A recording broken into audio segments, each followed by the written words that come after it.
우리가 지난주에 함께 나눈 것처럼 창세기 26장에는 이삭에 대한 모든 내용이 집중되어 기록되어져 있습니다. 오늘은 이 믿음의 사람 이삭의 마지막 시간으로 창세기 26장에 기록된 그의 삶을 통해서 약속의 자녀들을 인도하시는 하나님, 그리고 그 인도하심을 받아 살게 되는 하나님의 자녀는 과연 어떤 인생을 살게 되는가 함께 나누어 보도록 하겠습니다. 자, 첫 번째입니다. 하나님의 약속을 받은 하나님의 자녀들은 하나님의 섭리 가운데 인도하심을 받는 축복을 얻으며 삽니다. 다시 할까요? 자, 하나님의 약속의 자녀들에게 주어지는 첫 번째 축복은 바로 하나님의 섭리 가운데 인도하심을 받는 인생을 살게 되는 것이죠. 자, 오늘 성경 창세기 26장을 전체를 한번 볼 텐데 여러분, 그 중에 첫 번째가 어떻게 시작되는지 보겠습니다. 아브라함 때에 첫 흉년이 들었더니 그 땅에 또 흉년이 들매 이삭이 그랄로 가서 블레셋 왕 아비멜렉에게 이르렀다. 자, 너무 우연의 일치치고는 딱 들어맞는 공통되어지는 상황들이 만들어집니다. 혹시라도 창세기 12장의 아브라함의 모습을 기억하십니까? 아버지 아브라함 100% 순종하는 모습으로 하나님께서 가라 하신 가나안 땅에 들어간 건 아니지만 어찌됐든 하나님께서 인도하심으로 그 가나안 땅에 첫 발을 디뎠을 때 가장 먼저 경험하게 된 것은 흉년이었습니다. 기억하시죠? 그런데 그의 아들, 하나님의 약속의 아들 이삭이 지난주에 우리가 본 것처럼 하나님께 축복을 받은 후에 이제 믿음의 주인공이 되어서 첫 발을 내딛는 그의 인생에 가장 먼저 마주하게 된 것이 뭘까요? 흉년입니다. 이게 왜 그런지 궁금하시죠? 다음번에 한번 설교하겠습니다. 그런데 오늘 본문에서는 정말 강조하는 것이 있다면 그것은 이삭이 직면했던 아버지 아브라함과 같은 상황인 흉년이 중요한 게 아니라 오늘은 이전에 아버지 아브라함과는 전혀 다른 모습으로 반응하시는 하나님에 집중하기를 원합니다. 한번 비교해 볼까요? 먼저 아버지 아브라함의 경우를 기록한 창세기 12장 10절과 11절입니다. 그 땅에 기근이 들었으므로 아브라함이 애굽에 거류하려고 그리로 내려갔으니 이는 그 땅에 기근이 심하였습니다. 그가 애굽에 가까이 이르렀을 때에, 자, 기근이 있었고요, 그는 애굽으로 내려갑니다. 그런데 애굽으로 내려갈 때 아무런 하나님께서 반응을 하지 않으세요. 그런데 오늘 이삭의 경우는 조금 다릅니다. 26장 2절입니다. 여호와께서 이삭에게 나타나 이르시되 애굽으로 내려가지 말고 내가 내게 지시할 땅으로 가라. 자, 아브라함의 경우에는 그냥 렛고 가. 그런데 이삭의 경우에는 절대로 애굽에 내려가지 않도록 허락하지 않으셨습니다. 여러분, 이게 축복이에요. 하나님께서 시작하신 하나님의 약속의 자녀들에게 주시는 첫 번째 축복은 바로 이렇게 하나님의 뜻대로 이루어지도록 그 섭리 가운데 이루는 삶을 살아가게 하시는 것이죠. 여러분 꼭 기억하세요. 아브라함과 달리 이삭은요, 인생의 첫 출발부터 불가능해서 가능으로 시작된 역사입니다. 여러분, 철저하게 인간의 불가능에서부터 고백되어진 아들이, 하나님의 역사로 시작된 아들이 바로 축복의 아들 이삭입니다. 그가 태어난 그때를 아버지가 몇 살 때라고 성경은 기록하죠? 100살이잖아요 100살. 어머니는 90살.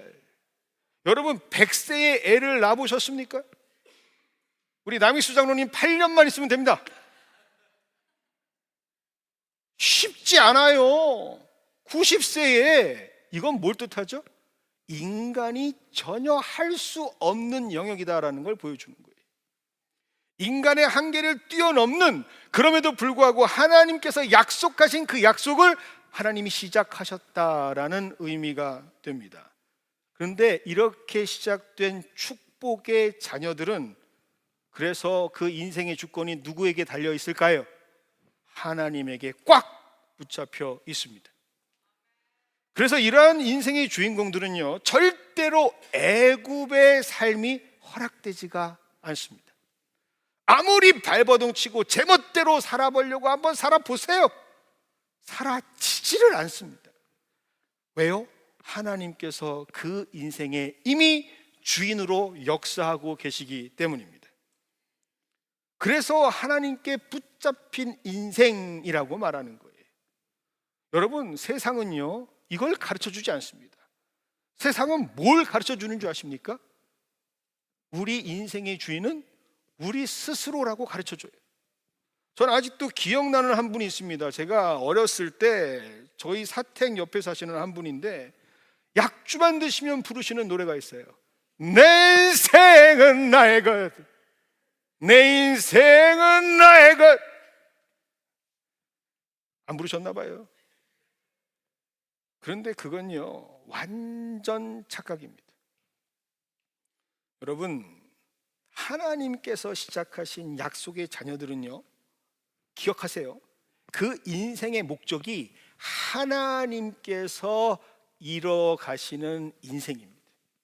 하나님의 목적을 위해서 태어난 거예요. 하나님의 뜻을 위해서 하나님께서 불가능을 가능케 하신 인생의 주인공들이라는 사실을 꼭 기억하십시오. 하나님이 목적이 되는 삶을 살아가야 한다니까요. 그런데 이러한 사실을 부정하고 끝까지 애굽을 택하는 사람들이 더러 있습니다. 분명히 하나님께서는 그들을 허락하지 않으셨고, 내려가지 말라고 하신 그 길을 기어이 가는 사람들이 있어요. 여러분, 그 인생 어떻게 될까요? 그 인생 어떻게 될까요? 제가 경험해 봐서 아는데, 제가 한마디로 정의해 드릴게요. 고생을 사서 하는 인생이 됩니다. 여러분, 절대로 행복한 인생이 될 수가 없어요. 절대로 온전한 인생이 될 수가 없습니다. 제가 그 예시를 성경에서 들어드리겠습니다. 바로 삼손이라는 사람입니다. 여러분, 성경에서 삼손은요, 굉장히 힘 있는 사람, 능력 있는 사사라고 기록된 것처럼 보이세요? 아니에요. 인생의 가장 비참한 사람이 바로 삼손이라는 사람입니다. 그는요, 하나님의 철저하신 계획 속에서 시작한 인생이었습니다. 여러분, 사사기 13장 2절로부터 5절까지 말씀 제가 봉독해 드리겠습니다. 소라 땅에 단지파의 가족 중에 마누아라 하는 이름하는 자가 있더라. 그의 아내가 임신하지 못함으로 출산하지 못하더니 여호와의 사자가 그 여인에게 나타나서 그에게 이르되, 보라, 내가 본래 임신하지 못함으로 출산하지 못하였으나 이제 임신하여 아들을 낳으리니 그러므로 너는 삼가 포도주와 독주를 마시지 말며 어떤 부정한 것도 먹지 말지니라. 보라, 내가 임신하여 아들을 낳으리니 그의 머리 위에 삭도를 대지 말라. 이 아이는 태에서 나옴으로부터 하나님께 바쳐진 나실인이 됨이라. 그가 블레셋 사람의 손에서 뭘 한다고요? 이스라엘을 구원하기 시작하리라. 여러분, 삼손의 인생의 목적은 딱 정해져 있었습니다. 뭐예요? 이스라엘을 구원하는 것이었죠. 그렇게 하나님의 목적을 가지고 태어난 자가 삼손이에요. 그러니 그 목적을 이루기 위해서 하나님께서는 그냥 목적만 주시는 줄 아십니까? 능력을 주세요. 그 목적을 위해서 힘을 주세요. 그 목적을 위해서 필요한 제반 모든 사항들을 다 주세요. 지혜도 있었고, 능력도 있었고, 힘도 있었고.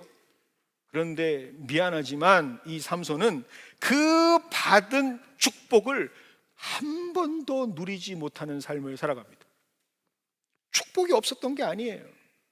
축복이 있는데 그 축복을 누리며 살아가지 못합니다. 그 목적을 망각하고 오직 자신의 욕망을 추구하는 인생으로 살아가죠. 그러니 한 번도 그 하나님께서 주신 축복을 누리지 못하고 살아가는 사람이 됩니다. 그의 인생을 기록한 사사기 어느 곳도 그가 행복했다, 온전했다, 하나님께 영광을 드렸다라고 하는 기록이 한 곳도 없어요. 마지막 죽을 때까지 뭐예요? 하나님께 영광을 드린 게 아니에요. 하나님이 아신 거죠. 얼마든지 하나님이 이끄시는 축복으로 살아갈 수 있음에도 불구하고, 위대한 하나님의 사람으로 기록될 수 있었음에도 불구하고 결국 그는 비참한 인생으로 기록되어 있지 않습니까? 안타까운 것은 그러한 사람들이 성도들 중에도 있다라는 사실입니다. 더 안타까운 것은 특히 기름 부음을 받은 임직자들에게도 있다는 얘기입니다.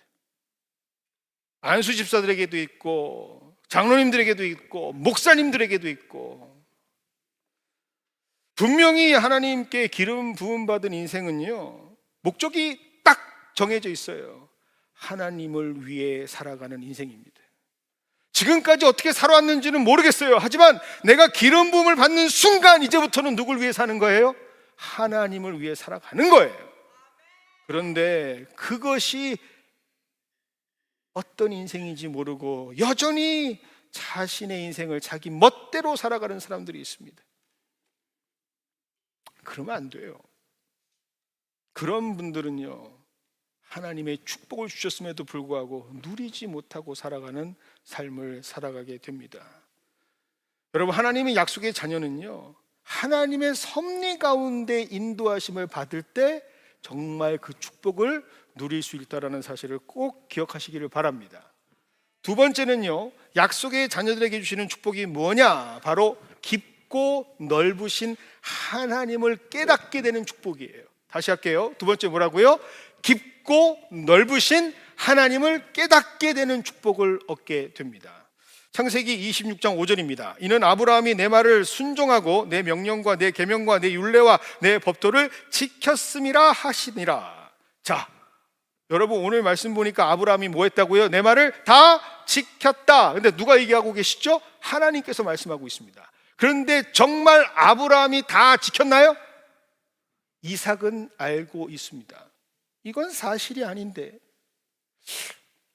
우리 아버지가 하나님 앞에 어떤 인생을 살았는지 내가 누구보다 잘 아는데, 그런데 그 이삭에게 하나님께서 말씀하시는 거죠.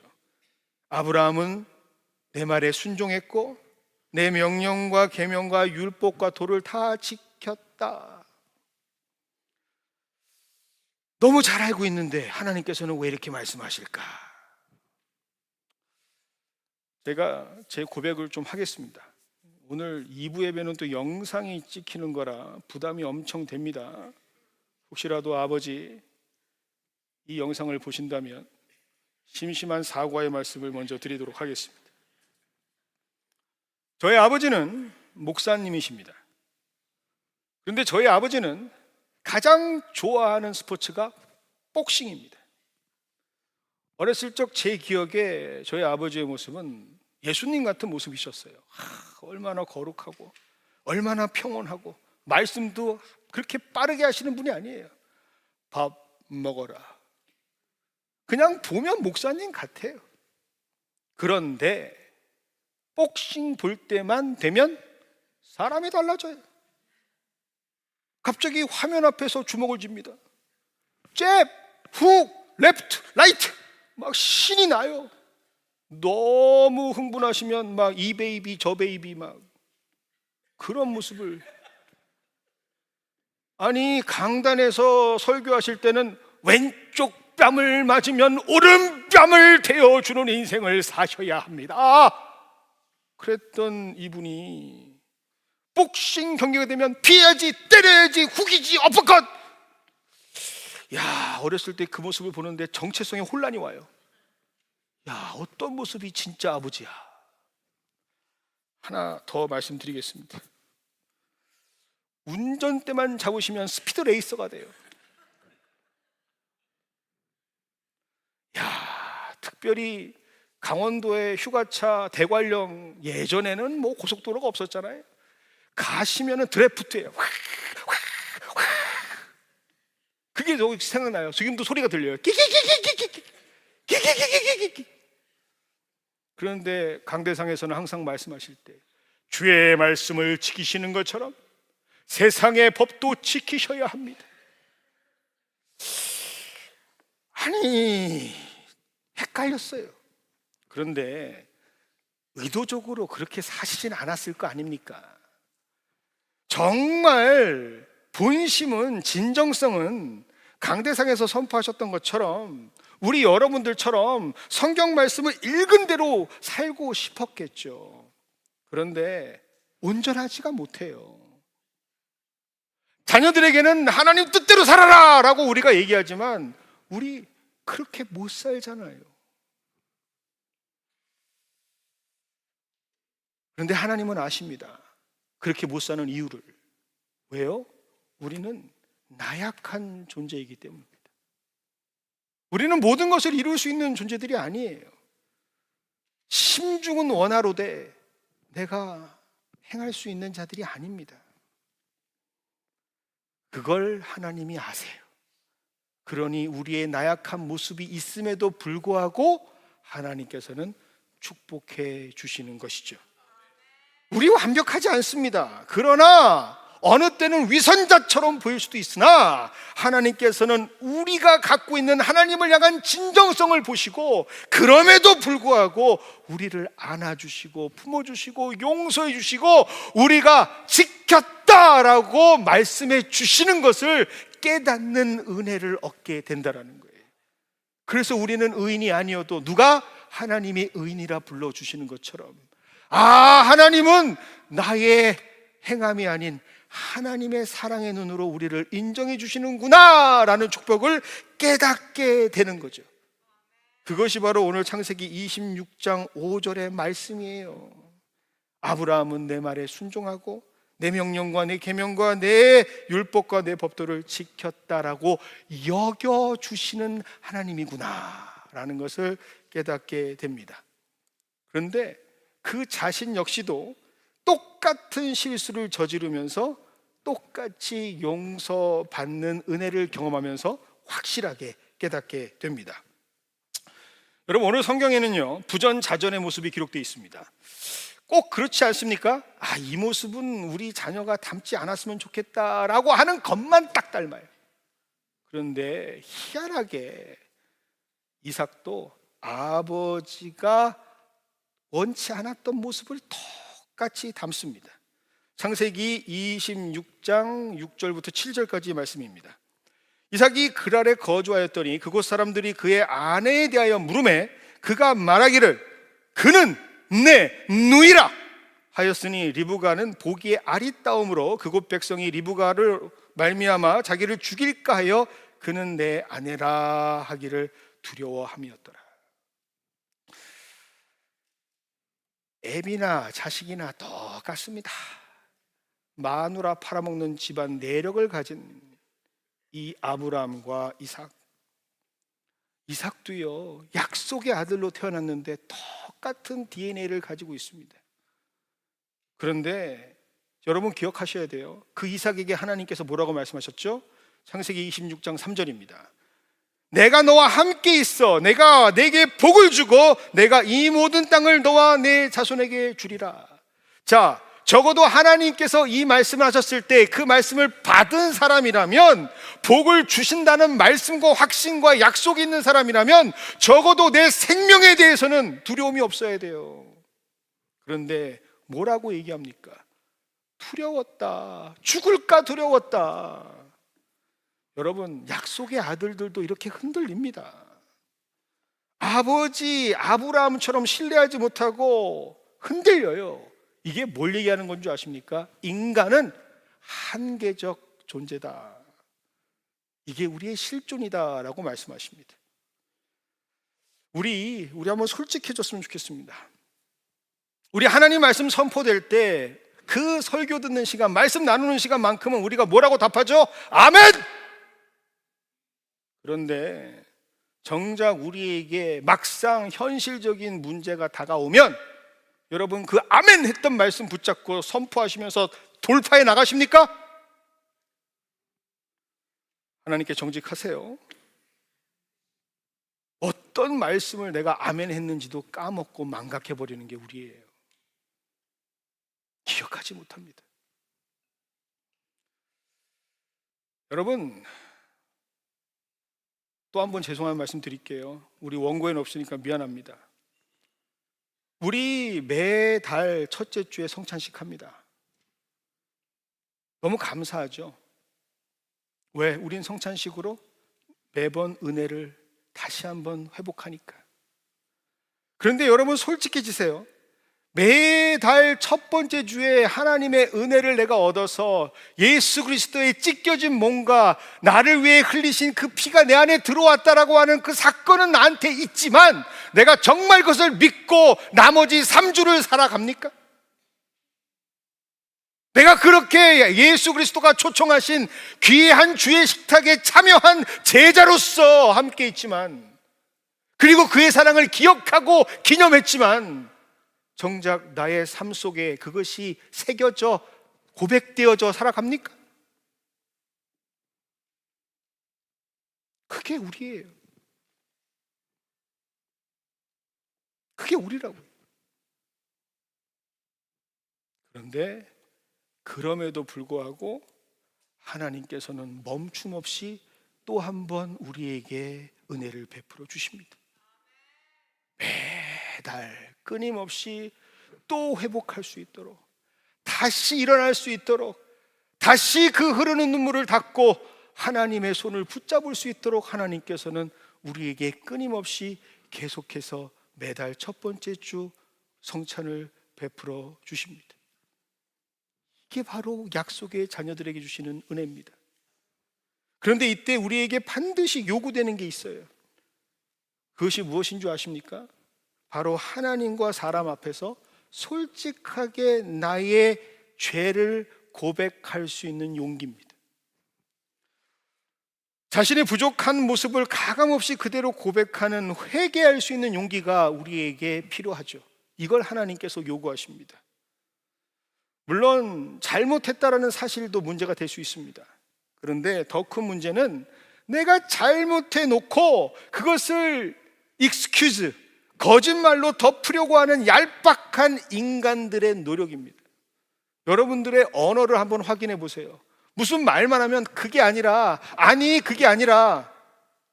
여러분, 하나님께서 원하시는 건 아니 그게 아니라 이유를 대는 게 아니에요. 잘못했습니다, 내가 부족했습니다 라고 고백하는 진실한 용기입니다. 여러분, 그것이 바로 창세기 26장 8절과 9절에 기록되어 있는 내용입니다. 이삭이 거기 오래 거주하였더니 이삭이 그 안에 리브가가 껴안은 것을 블레셋 왕 아비멜렉이 창으로 내다본지라. 이에 아비멜렉이 이삭을 불러 이르되 그가 분명히 내 아내건을 어찌 내 누이라 하였느냐. 이삭이 그에게 대답하여 이르되 내 생각에 그로 말미암아 리브가 때문에 내가 죽게 될까 두려웠었습니다. 여러분, 잘못했을 때, 실수했을 때 하나님께서 원하시는 건 뭐예요? 고백이에요. 있는 그대로 하나님께 회개하는 겁니다. 그런데 그것이 여러분 창피하다고 생각하세요? 절대 그렇잖아요. 여러분, 성경은 뭐라고 기록되어 있느냐? 내가 분명한 죄의 고백을 할 때 그 죄의 고백은 축복의 씨앗이 된다라는 사실을 꼭 기억하시기 바랍니다. 여러분, 요한일서 1장 9절은 이렇게 말합니다. 만일 우리가 우리의 죄를 자백하면 그는 미쁘시고 의로우사 우리의 죄를 사하시며 우리를 모든 불의에서 깨끗하게 하신다라고 말이죠. 이렇게 하나님과 사람 앞에서 정직한 용기 있는 회개한 사람들에게 하나님께서 주시는 엄청난 축복이 있습니다. 그것이 바로 오늘 창세기 26장 12절과 13절에 기록된 내용이죠. 이삭이 그 땅에 농사하여 그 해에 100배나 얻었고, 성경 있는 분들은 좀 동그라미 하세요. 100배나 얻었고, 여호와께서 복을 주심으로 그 사람이 창대하고 왕성하여 마침내 거부가 되었다. 여러분, 이삭은요 사실 농사하고는 절대로 관계가 없는 사람이었어요. 엄연히 따지고 보면 이삭의 직업은 뭘까요? 목축업이었습니다. 목축업.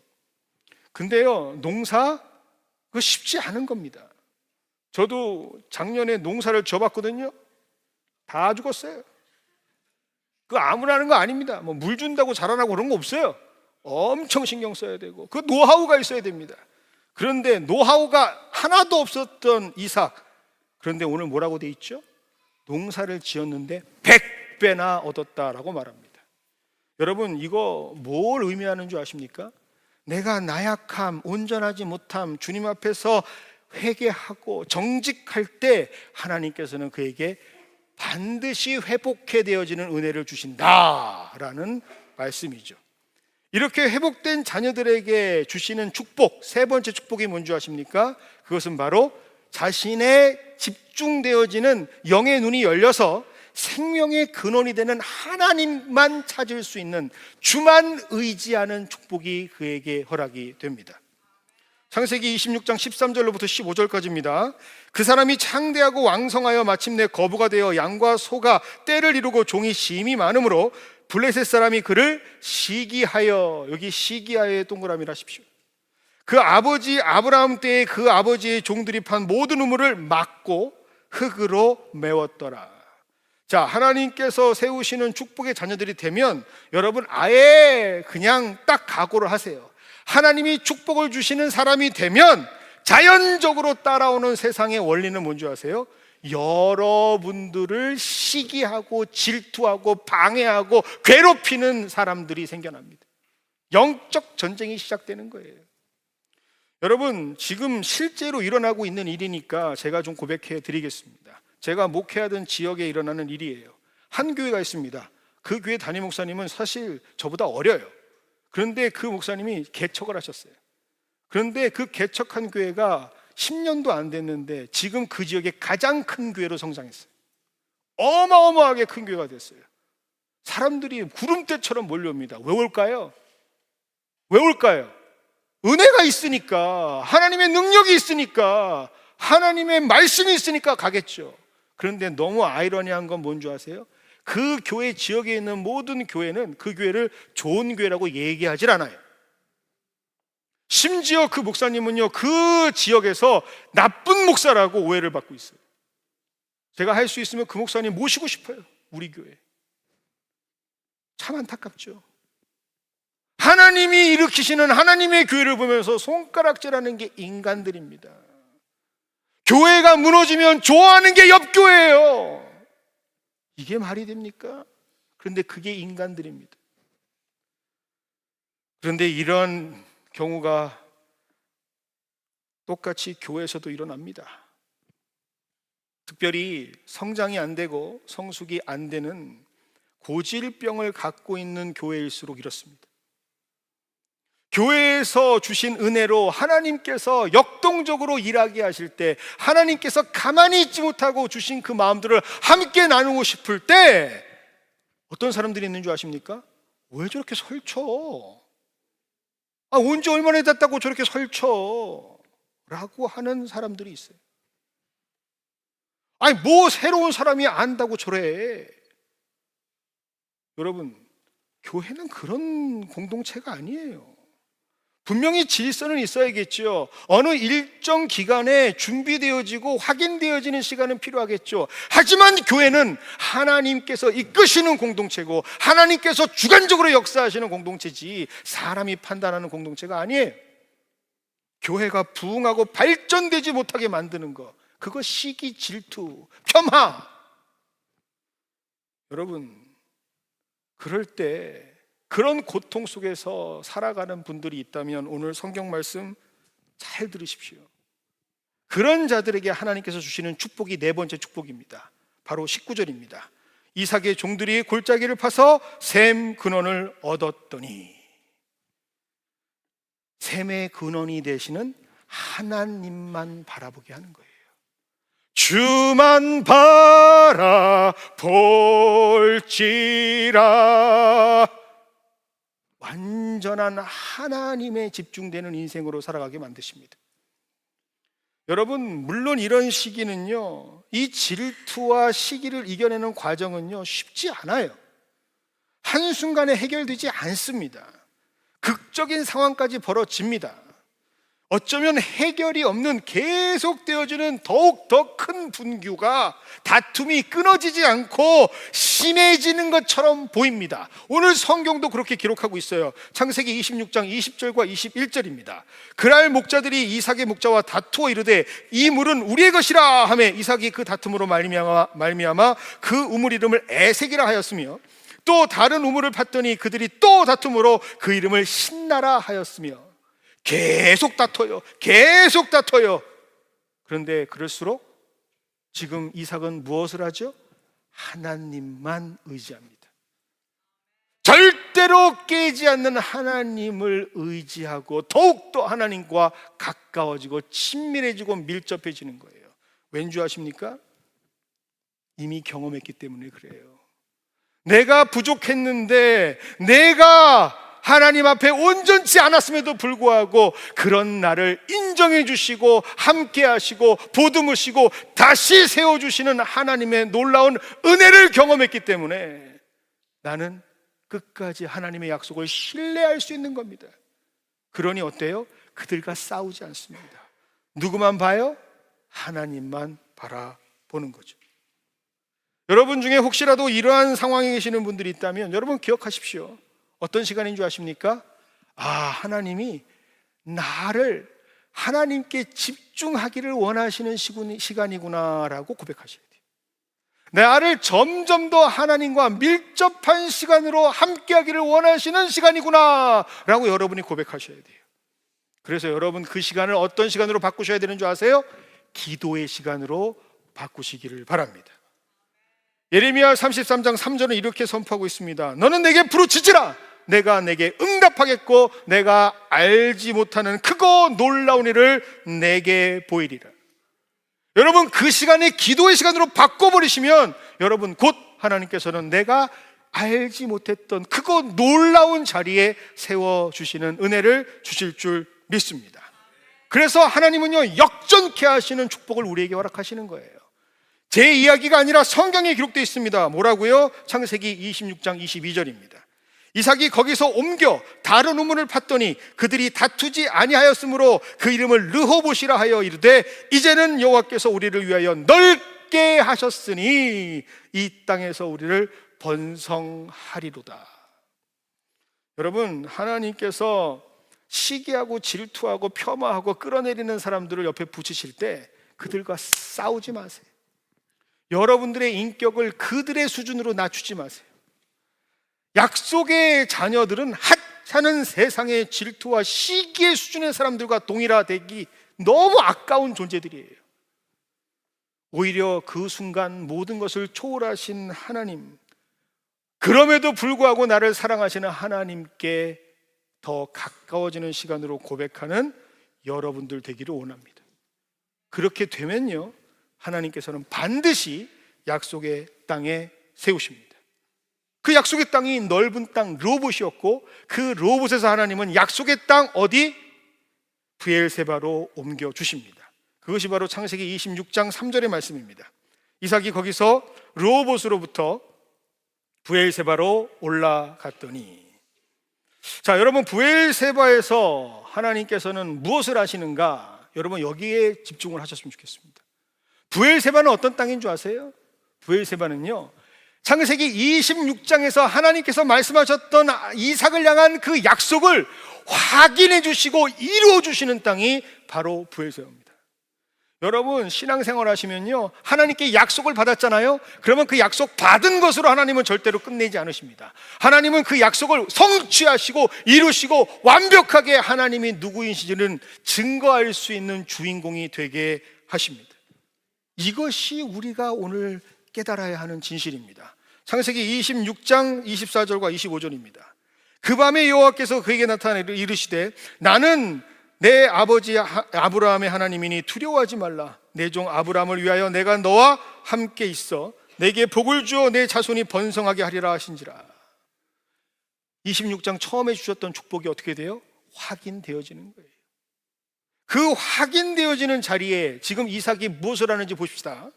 이삭이 그곳에 제단을 쌓고 여호와의 이름을 부르며 거기 장막을 쳤더니 이삭의 종들이 거기서도 우물을 팠더라. 우리의 인생이 어떤 인생이 되게 하세요?